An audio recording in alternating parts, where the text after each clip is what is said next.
গরম গরম ভাতের সাথে কিংবা লুচি, পরোটা, রুটি সবের সাথেই ভালো লাগে।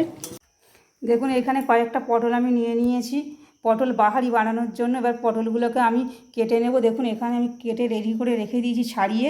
এবার কিভাবে ছুরি দিয়ে কেটে নিচ্ছি, এভাবে ছুরি দিয়ে সবগুলো পটল আমি চিড়ে চিড়ে নেব, নিয়ে তারপরে রান্নাটা আমি দেখাবো। আপনারা দেখতে থাকুন, ভিডিওটা স্কিপ করবেন না, স্কিপ করলে বুঝতে পারবেন না। এইভাবে সবগুলোকে আমি রেডি করে নেব। আপনারা দেখুন ভিডিওটা, আপনারা দেখতে থাকুন। কেটে রাখা পটলগুলোকে এবার আমি কড়ার মধ্যে দিয়ে ভেজে নেব। একটু লাল করে ভেজে নিতে হবে পটলগুলোকে।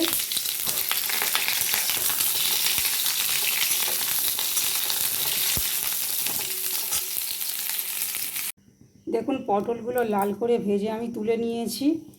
এবার আমি কড়ার মধ্যে সর্ষের তেল দিয়ে দিয়েছি। আমি পুরো রান্নাটা সর্ষের তেলে করব। এর মধ্যে আমি লবঙ্গ, এলাচ আর দারুচিনিটা দিয়ে দেব।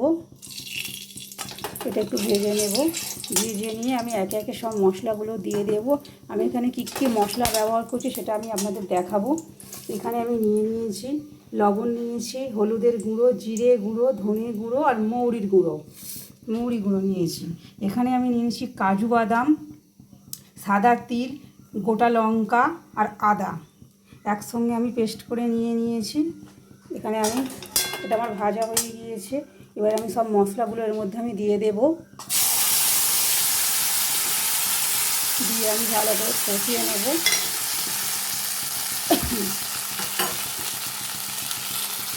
অল্প একটু জল দেব।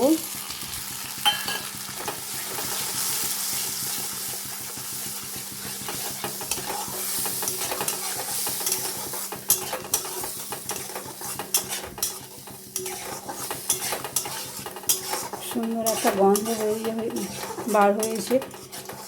এখানে আমি পোস্তও দিয়েছি এর সঙ্গে বাটাটা। পোস্ত, কাজু বাদাম, আদা, গোটা লঙ্কা আর সাদা তিল একসঙ্গে আমি বেটে দিয়েছি। এবার আমি পটলগুলোকে এর মধ্যে দিয়ে দেব। দিয়ে এইভাবে একটু নেড়ে নেব। নেড়ে নিয়ে আমি একটু অল্প জল দিয়ে দেব। জলটা দিয়ে আমি একটু ঢাকা দিয়ে দেব। 5 মিনিট পর আমি ফিরে এলাম। এবার একটি মশলা আমি এর সঙ্গে অ্যাড করব। এটা আমার বানানো স্পেশাল মশলা। এটা আপনাদের সঙ্গে আমি আগে শেয়ার করেছি। এই মশলাটা আমি এর মধ্যে দিয়ে দেব। দিয়ে আমি এইভাবে একটু নেড়ে নেব, নিয়ে নামিয়ে নেব। আপনারা এইভাবে বানিয়ে খাবেন, আশা করছি আপনাদের ভালো লাগবে। যদি ভালো লাগে লাইক, কমেন্ট ও শেয়ার করবেন। যদি ইউটিউব থেকে দেখেন তবে অবশ্যই আমার চ্যানেলটি সাবস্ক্রাইব করবেন। যদি ফেসবুক থেকে দেখেন অবশ্যই আমার পেজটি ফলো করবেন। আজ এখানেই শেষ করলাম।